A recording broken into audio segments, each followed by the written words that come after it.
When my fiancée Emma mocked me for crying after discovering her emotional affair, calling me pathetic and weak, I decided to give her exactly what she wanted. At our engagement party in front of all her judgmental friends and family, I let her sister reveal the truth about Emma's secret relationship and watched as her perfect facade crumbled completely.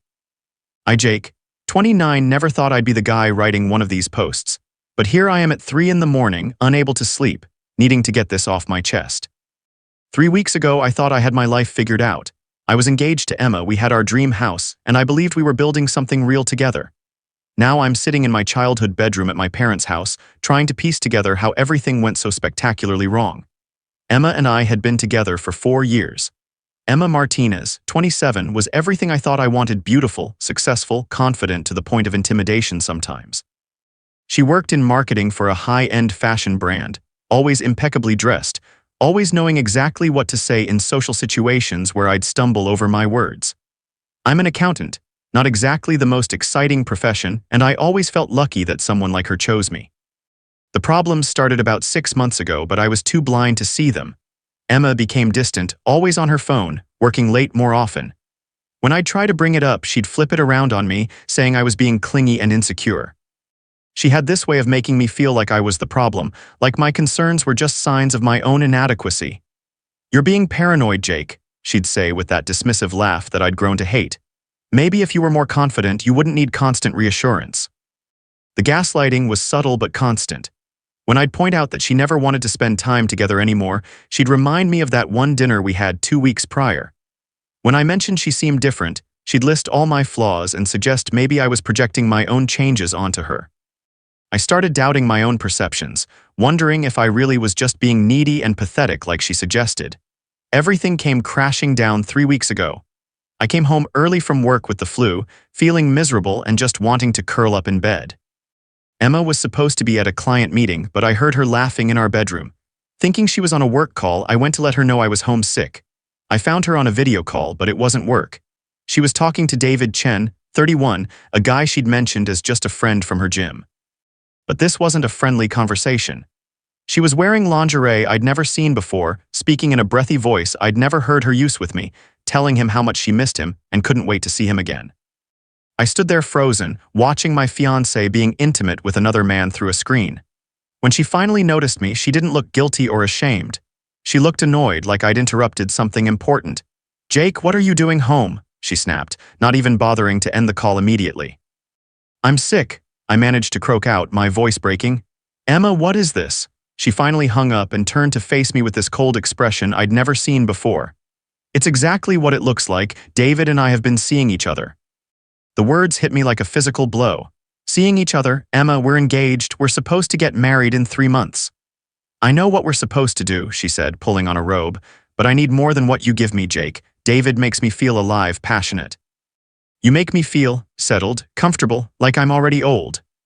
I felt tears starting to form and I couldn't stop them. The woman I loved, the woman I'd been planning to spend my life with, was telling me I wasn't enough.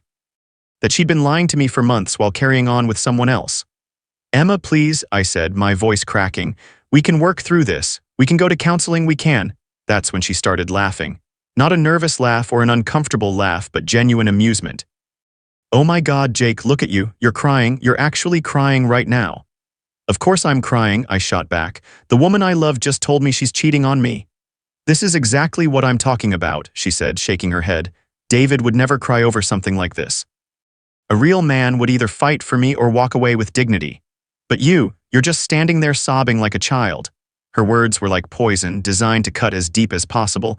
"You're supposed to be my partner, Emma. You're supposed to love me." "I do love you in a way," she said dismissively.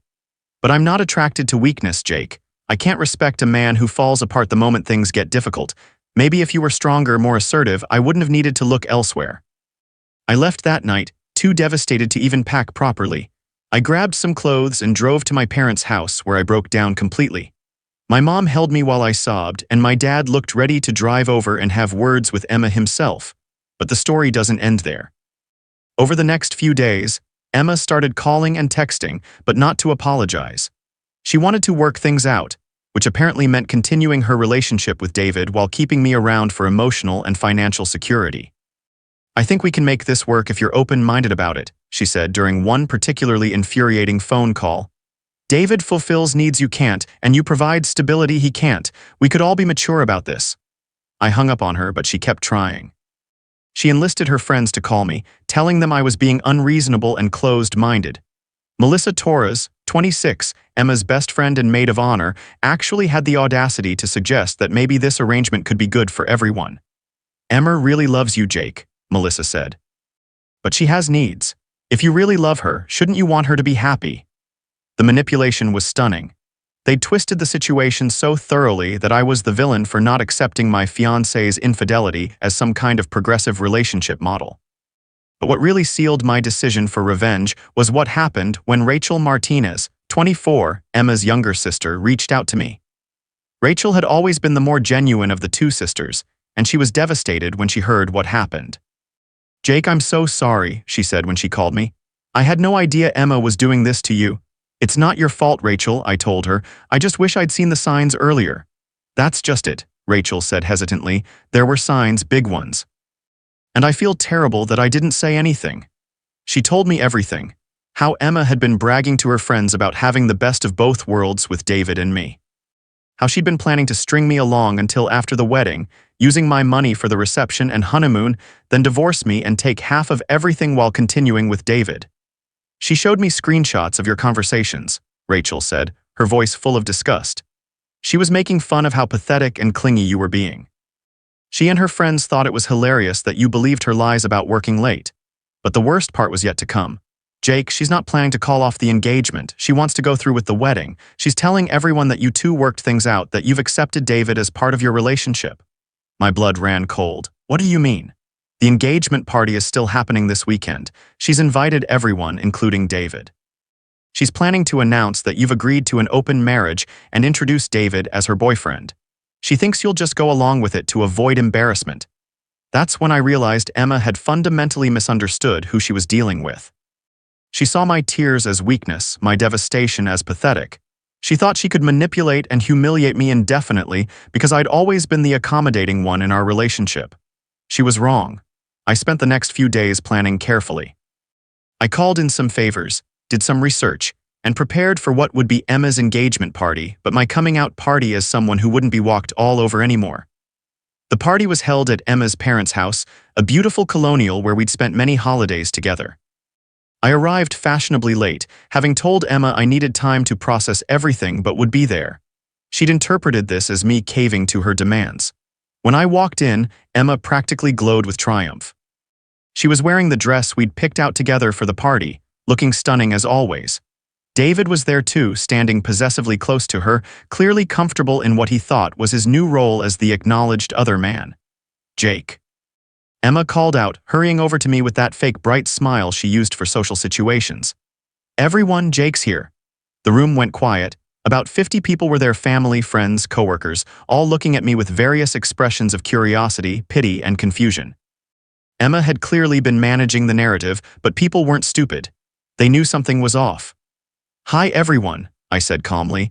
Accepting the microphone, Emma's dad offered me for what everyone assumed would be a toast to our engagement. I want to thank you all for coming tonight, I began, looking around the room at faces I'd known for years. It means so much to have everyone here to celebrate Emma and me. Emma beamed at me, squeezing my arm possessively. David looked slightly uncomfortable but maintained his confident stance. You know, 4 years ago when I met Emma, I thought I'd found my soulmate, I continued. I thought I'd found someone who would love me for who I am, support me through difficult times, and build a life with me based on honesty and trust. Some people nodded, expecting a typical engagement speech. Emma's smile started to falter slightly as she sensed something in my tone. But sometimes we learn things about the people we love that change everything, I said, my voice growing stronger. Sometimes we discover that the person we trusted most has been lying to us, manipulating us, and laughing at our pain with their friends. The room went dead silent. Emma's face went white, and she tried to grab the microphone from me, but I stepped away from her. 3 weeks ago, I discovered that Emma has been having an emotional and physical affair with David here, I said, gesturing to David, who looked like he wanted to disappear. But that's not the worst part. The worst part is how she reacted when I confronted her about it. Jake, stop, Emma hissed, her voice barely audible. She mocked me for crying, I continued, my voice carrying clearly through the silent room. She called me weak and pathetic for being devastated by her betrayal. She told me that a real man would handle this differently. I could see people's faces changing, shock and disgust replacing confusion. Emma's mother looked horrified, and David was edging toward the exit. But here's what really shows Emma's character, I said, feeling a calm strength I'd never experienced before. She didn't want to end our relationship. She wanted me to accept David as her boyfriend while remaining her fiancé. She planned to use me for financial security while pursuing her passion with him. That's not, Emma started, but I kept talking. She's been telling people that I agreed to this arrangement, that I was okay with an open marriage, I said. She thought I was so weak, so pathetic, that I'd go along with anything to avoid embarrassment. The room was buzzing now, people whispering and staring at Emma with undisguised disgust. Her carefully maintained image was crumbling in real time. But Emma made one crucial mistake, I said, looking directly at her now. She underestimated me. She thought my kindness was weakness, my love was desperation. She thought she could manipulate and humiliate me indefinitely. I handed the microphone back to Emma's father, who looked at his daughter with disappointment and shame. So here's my announcement, I said loudly enough for everyone to hear. There will be no wedding, there is no engagement. Emma made her choice when she decided David was more important than our relationship, and I'm making mine now. Emma finally found her voice. Jake, you're being ridiculous. You're embarrassing yourself. No, Emma, I said calmly. You embarrassed yourself. I'm just making sure everyone knows who you really are. That's when Rachel stepped forward, having been waiting for her cue. Actually, there's more, she said, her voice shaking but determined. Emma's eyes went wide with panic. Rachel, don't. Emma's been planning this for months, Rachel announced to the room. She was going to go through with the wedding, take half of Jake's assets in the divorce, and continue with David the whole time. She called it having the best of both worlds. The reaction was immediate and overwhelming. Emma's own parents looked at her with horror and shame. Her friends backed away from her like she was contagious. David bolted for the door without a word. Emma stood there in her beautiful dress, surrounded by people who now saw her for exactly what she was, a manipulative, cruel person who'd been exposed completely.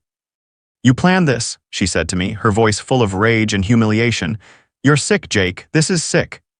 What's sick is thinking you could treat someone who loved you like garbage and face no consequences, I replied. What's sick is mocking someone's pain and expecting them to accept it. I turned to address the room one final time. Thank you all for coming tonight. I'm sorry you had to witness this, but I couldn't let Emma continue spreading lies about what happened between us. You all deserve to know the truth. I walked out of that house with my head held high, leaving Emma to face the consequences of her actions alone. The last thing I heard was her mother's voice, cold and disappointed. Emma Martinez, I raised you better than this. In the weeks since then, my life has improved dramatically. I've been going to therapy to process the gaslighting and manipulation I endured. I've reconnected with friends Emma had isolated me from. I've thrown myself into work and hobbies I'd neglected while trying to please someone who was never going to be satisfied. Emma has tried to contact me multiple times, alternating between rage and attempts to win me back. She's told people I was abusive and controlling, but too many people witnessed her true character that night for her lies to stick. David apparently ended things with her immediately after the party, not wanting to be associated with the drama. Rachel told me that Emma's lost most of her friend group and is struggling at work after her behavior became workplace gossip. Her parents have made it clear they're ashamed of how she treated me and that I'm still welcome in their home anytime. But the most satisfying part isn't Emma's downfall, it's my own growth. I realized that my capacity for love and forgiveness isn't weakness, it's strength. The right person will value those qualities instead of exploiting them. Emma's cruelty revealed her own character flaws, not mine. I'm not the same man who stood crying in that bedroom 3 weeks ago, being mocked by someone who claimed to love me. I'm someone who knows his worth, who won't accept being treated poorly, and who has the strength to walk away from people who don't deserve him. Sometimes the best revenge isn't elaborate schemes or public humiliation. Sometimes it's simply refusing to let someone make you smaller than you are, refusing to accept their version of your worth, and walking away with your dignity intact. Emma thought she was dealing with someone weak and controllable. Instead, she discovered that kindness isn't weakness, and that even the most patient person has limits. She lost a good man who would have loved her unconditionally and gained nothing but a reputation as someone who can't be trusted with another person's heart. I sleep better now than I have in months.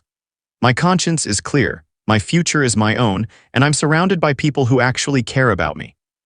Emma can keep her perfect image and her games. I'll keep my self-respect and the knowledge that I'm better off without someone who could look at my tears and feel nothing but contempt. That's my story. Thanks for listening.